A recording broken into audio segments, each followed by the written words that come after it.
Maintenant, on va essayer de démontrer la conservation de la masse. Pour ce faire, on va commencer par définir le débit massique. On a défini le débit massique avant en termes dynamiques, mais on va essayer de le redéfinir ici.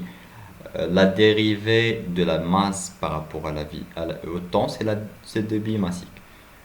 C'est-à-dire que le débit massique n'est autre que la variation de la masse d'un système à travers une surface, par rapport au temps bien sûr. C'est ce qu'on peut définir aussi par le vecteur densité de courant, densité massique de courant, comme étant l'intégrale double de J ds. C'est similaire à la notion de courant. On peut définir le courant électrique par dQ sur dt. Et ici, le débit, c'est de même I. Donc c'est l'intégrale de J ds. J étant le vecteur densité de courant ici.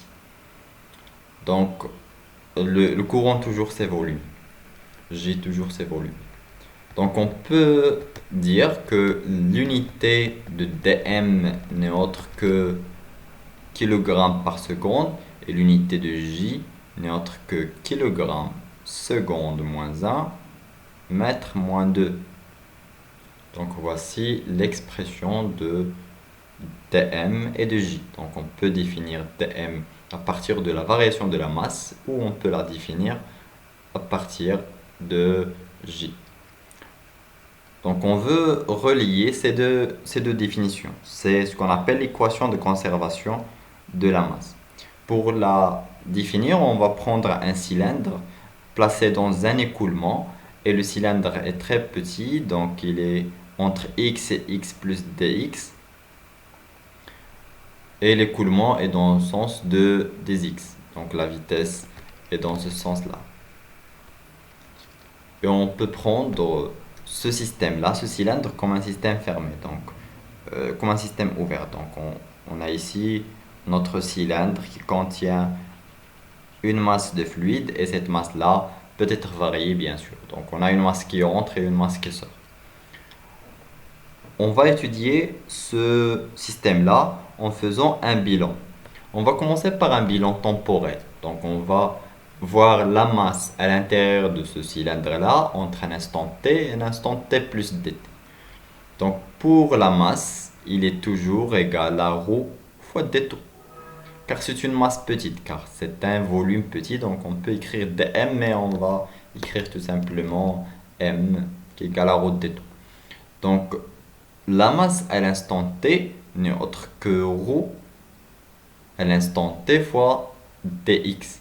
Pourquoi on a mis ici x? Car il correspond à la position ici. Dx est bien sûr négligeable devant x. X est très grand devant dx. Donc on peut dire que c'est la masse volumique en x à l'instant t fois dt. Et dt n'est autre que s fois dx. S c'est la surface qu'on a ici et dx c'est la longueur du cylindre. Donc voici l'expression. Pour l'instant t plus dt, pour cet instant-là, c'est toujours ρ fois dt, mais ici c'est ρ de t plus dt, et non pas de t, fois s dx, s étant la surface et dx étant la longueur de notre cylindre. Si on fait la différence, c'est ce qu'on va noter dm. Le carré ici, on peut le mettre ou non, c'est la même chose. Euh, on va parler sur la signification de carré après. Donc c'est la masse à t plus dt moins la masse à l'instant t. Donc on va remplacer par cette expression et celle-là, c'est la différence entre les deux. On peut factoriser par s dx, ce qui va donner cette expression. Or, on a ici une fonction dont on peut effectuer un développement limité. On peut dire que ρ de t plus dt n'est autre que ρ de t plus dt fois d de ρ sur dt. Donc c'est un développement limité au premier ordre. On peut l'assimiler à f de x plus y. F de x0 plus y. Donc c'est f de x0 égale f de x0 plus y f' de x0. C'est la même chose ici. On a deux variables, mais x elle est constante, donc on peut seulement le noter sans tenir compte de ce x. Donc c'est la dérivée de ρ par rapport au temps. On va avoir une simplification car ce terme-là va se simplifier avec ce terme. Et donc on aura d de ρ sur dt fois s dx fois le dt qui va rester à partir de là. Et donc dm sur dt, donc si on passe dt vers l'autre côté, on aura dm sur dt égale à d ρ sur dt fois s dx. Donc cette relation-là signifie que la variation de la masse de notre système peut être due à la variation de la masse volumique à l'intérieur. Le carré qu'on a ici, c'est ce qu'on appelle un élément deuxième ordre. Donc c'est une grandeur très faible de deuxième ordre. Pourquoi le 2? Car il contient un produit de deux termes en d. Donc on a dx qui est petit fois dy qui est petit. Donc on peut dire que dm elle est très faible d'ordre 2. Alors qu'ici on a un seul dx, donc on peut mettre ici d et ici on peut mettre un d. C'est une notation, on peut l'utiliser ou non, c'est la même chose. Donc c'est la première cause de notre variation de masse. Donc on peut dire que la masse à l'intérieur de notre cylindre peut varier à cause de la variation de la masse volumique. Mais pourquoi la masse volumique varie? Pour connaître ça, on va utiliser le débit massique. Donc on a une masse qui entre et une masse qui sort. C'est ce qu'on appelle le débit, le bilan spatial. Donc on va effectuer un bilan spatial. Donc la variation de la masse, elle est due à un débit entrant et un débit sortant. Donc le débit entrant moins le débit sortant. Le débit il est défini par l'intégrale de j ds et de même ici avec une différence dans les j. Donc on a j entrant et j sortant. Maintenant, on va essayer de remplacer j. J, c'est le vecteur qu'on peut définir par ρ fois v. Donc il possède la même direction que v. Il possède la même direction que v, donc dans ce sens-là, donc dans ce cas-là, il est entrant. Il est entrant en x, donc c'est j de x à l'instant t fois ex. Il est suivant ex. Alors qu'ici, à la sortie, on est à x plus dx, car la sortie correspond à x plus dx. Et il est toujours suivant x. Alors que pour ds, ds est un peu différent. Le cylindre, en effet, c'est un volume, donc c'est une surface fermée. Et donc pour cette surface-là, la direction de ds est dans ce sens, alors que pour cette surface, la direction c'est dans ce sens. Et donc ds de la sortie c'est suivant x, donc ds de la sortie c'est suivant x, alors que ds de l'entrée c'est suivant moins x. Et maintenant on peut remplacer ici par les expressions. Donc si on remplace JE et JS, DS et le DS qu'on a ici, on peut dire que on peut faire sortir J, car J dépend de X alors que la surface est perpendiculaire de X. Lorsqu'on se déplace par exemple sur cette surface-là, X va rester toujours égal à X plus DX. Donc lorsqu'on intègre sur la surface, X va rester constant. Donc on peut dire que X est indépendant de ds, donc on peut faire sortir j. De même ici, on peut faire sortir j de x plus dx. Lorsqu'on intègre ces deux surfaces, on va trouver S, la même surface, car c'est un cylindre. Et donc on va trouver j de x plus xt, et ici j de x plus dxt. On peut utiliser la même formule qu'on a vue précédemment pour j de x plus dx.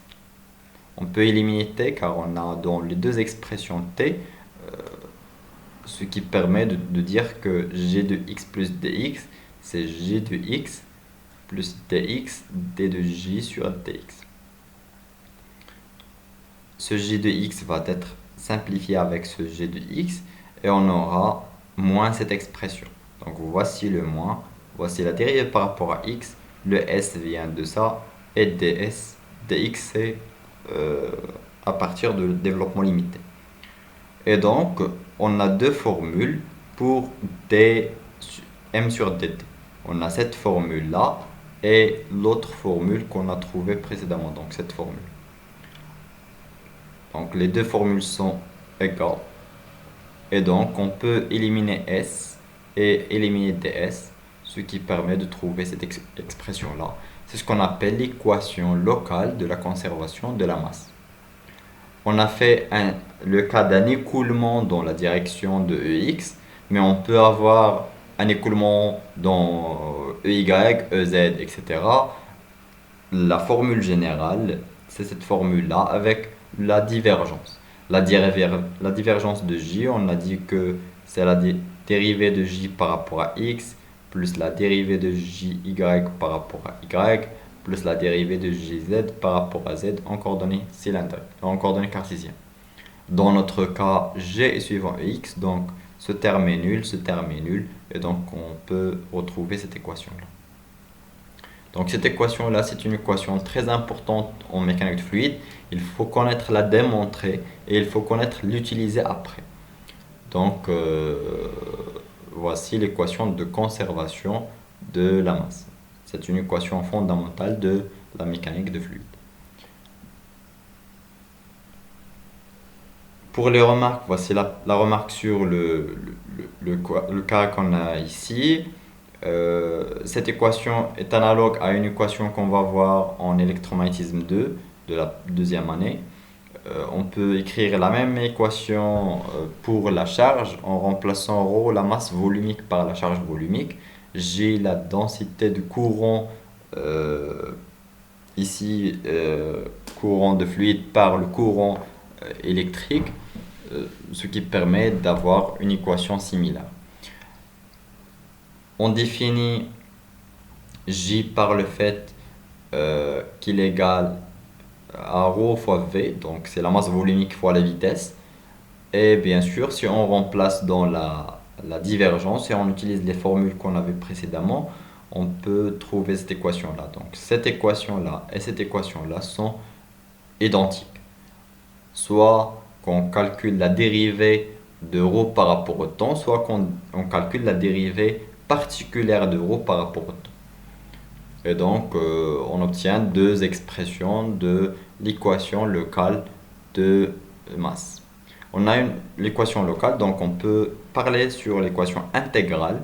On peut intégrer cette équation-là, ce qui permet de trouver que l'intégrale de ρ, bien sûr, on a ici un θ, l'intégrale de ρ, on peut faire sortir la dérivée de l'intégrale, ce qui va donner l'intégrale de ρ θ, c'est m, et donc c'est la dérivée de m.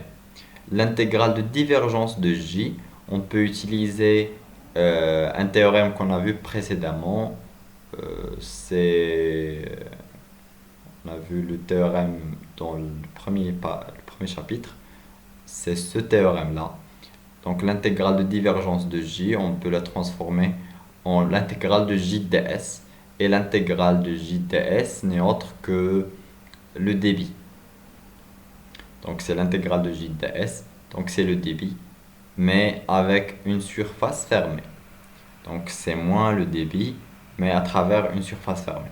Donc si on a une surface qui contient un fluide, et la masse de ce fluide-là, par exemple, diminue, c'est-à-dire que le fluide va sortir de notre surface. Donc on a un débit vers l'extérieur. Le débit vers l'extérieur, c'est ds, c'est le débit massique de sortie. Ce débit massique peut être positif, il est compté positif dans ce cas-là, mais la masse est en décroissance, donc la dérivée doit être négative, c'est la cause de signe moins qu'on a ici. Et le signe moins, bien sûr, il existe dans la relation.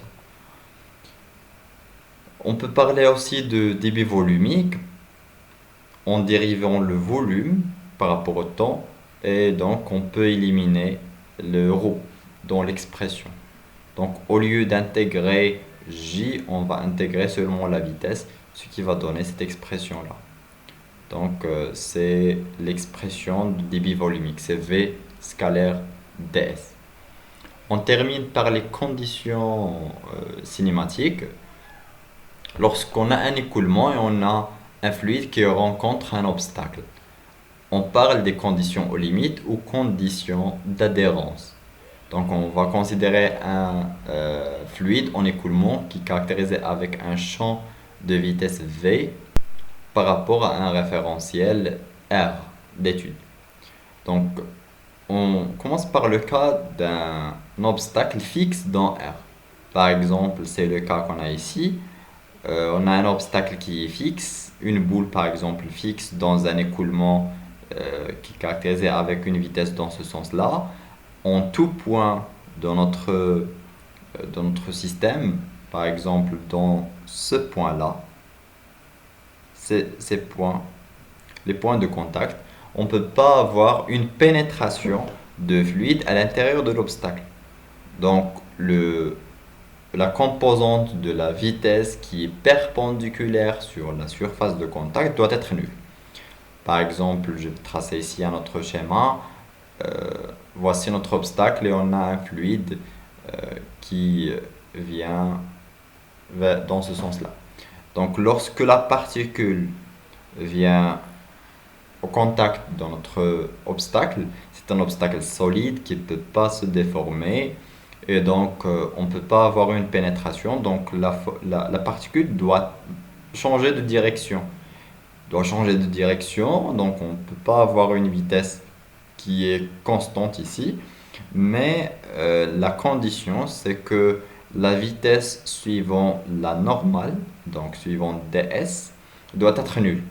La composante de la vitesse suivant la surface doit être nulle. Par exemple, donc cette particule-là doit s'arrêter totalement s'il n'a pas de composante, s'il est collinéaire, si la vitesse est collinéaire à ds.